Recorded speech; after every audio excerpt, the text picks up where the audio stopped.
You have traditionally been furiously pro-American in terms of, efforts to keep them on board as a guarantor of security in Europe. You've turned the term to the Greenland dispute, and again, this was a comment that I understand you made last week, a matter between the Danish Prime Minister and President Trump. Just briefly, do you still stand by that after everything that you've seen in the past days and weeks? Of course, United States of America are the most important Polish bilateral ally, but we also appreciate a lot NATO. We are the part of NATO, and we feel responsible for NATO. This is the biggest alliance in the history of 20th century. I think, like Mark Rutte, the NATO is stable, NATO is solidifying, but we of course recognize some problems about the Greenland, and I'm looking at the problem of Greenland from the strategic side. We have Chinese, we have Russian. We feel in Poland Russian threat for 3 centuries even, and we understand it at all in eastern flank of NATO.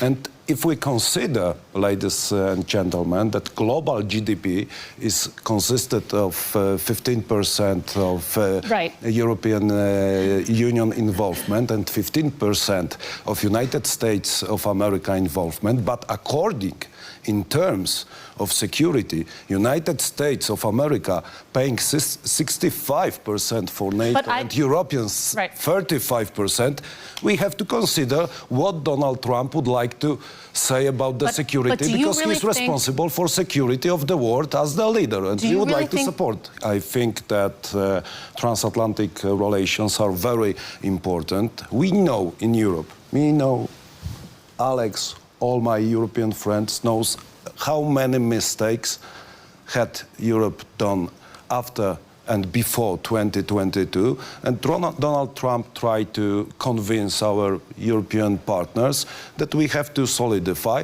and his voice is very important because of the financial, because of the strategic, geopolitical point of view. I, of course, hope that it will be solved thanks to all partners on the diplomatic way. How far should European allies go if the Americans do move on Greenland? You know, we have 10,000 American soldiers in Poland. We buy American military equipment, which is the best on the world. South Korean is also very good, but American is... and Finnish tanks you buy. And and Finnish tanks. A little bit of a commercial break here, yeah. We have the biggest army in East Central Europe. Poland increased the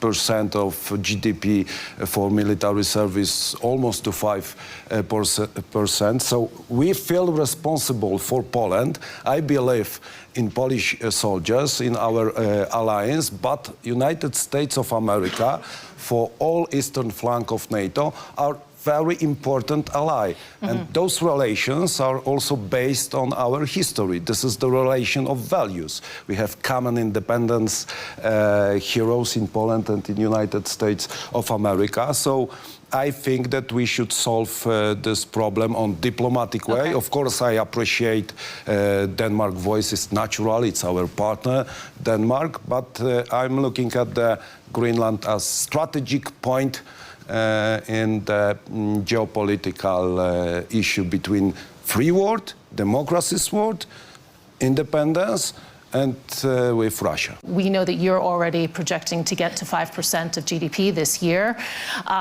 You're doing all of this spending, hundreds of billions of euros being ramped up, but to still be dependent on the Americans. And I'm talking about key things. So air transport, strategic command and control systems, high-end intelligence.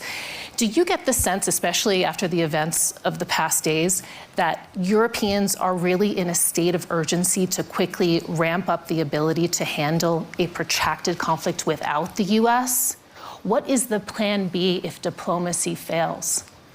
I understand your question, but I would like to assure you that our Polish independence and sovereignty is very strong.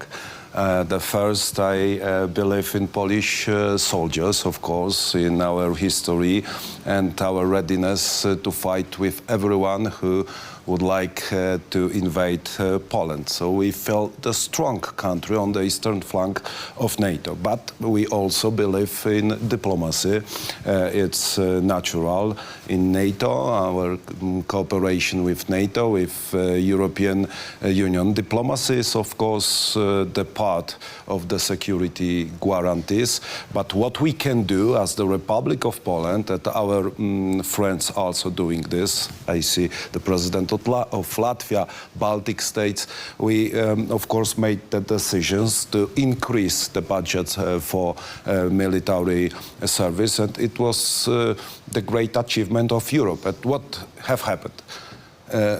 In Hague, Donald Trump pushed Europeans to increase the military service cost and GDP. Also, European Union need Donald Trump to be pushed by him to increase this budget. It's not a good way, and many countries inside Europe still haven't done this. So, you know, we have big problem about the feeling for our security and responsibility for secure European Union. We're still having a strong conventional US presence in Europe, also going forward.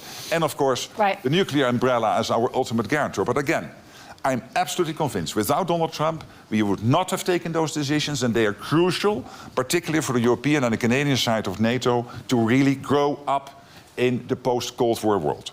Madam Kelly, we you can are not see that- happy with this answer, I suppose, of Mark Rutte, that we need Donald Trump in the European Union, but we believe in our Right. military service in Poland. I would like to add that Poland won with the Soviets and Bolsheviks. Finland won with the Soviets and Bolsheviks in 20th century. Japanese and Afghans won with the Soviet Union. So we are ready in our countries to secure our independence, but we need geopolitical and some relations in Europe and in the world to be stronger. You know, the threat that is posed by Russia, its ongoing invasion of Ukraine. You know this, of course, better than anyone, being on the eastern flank there. Do you think, you know, in all of this talk, in all of this conversation over Greenland, is Ukraine the casualty here? Do we run that risk? Can you repeat? I don't understand. Is Ukraine... The conversation has been dominated in the past week and days. About Greenland. About Greenland. Yeah. Okay, and no, Where is the attention now on Ukraine? What could this potentially mean for Ukraine? Yeah, What could it mean for the resources that they need so desperately in order to maintain this fight on the European continent?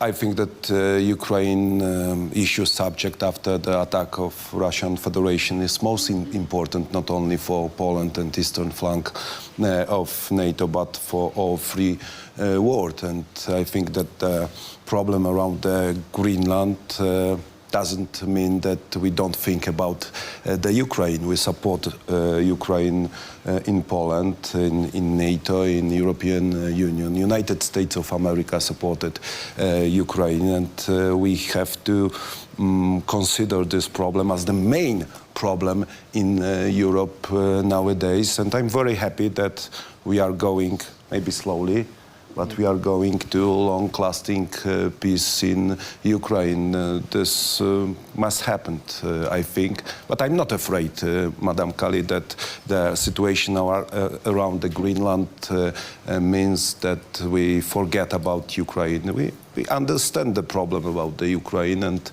still feel the Russian threat. We are still in Eastern Central Europe under the Russian threat, and I think that we are in the middle of the hybrid war. This is the peculiar Soviet composition which we have known for 100 years. You know, this is the composition of a military force, information, disinformation, propaganda, and we are nowadays in the middle of hybrid war in the European Union. Kliknij w jeden z polecanych filmów, aby obejrzeć najlepsze produkcje kanału Zero.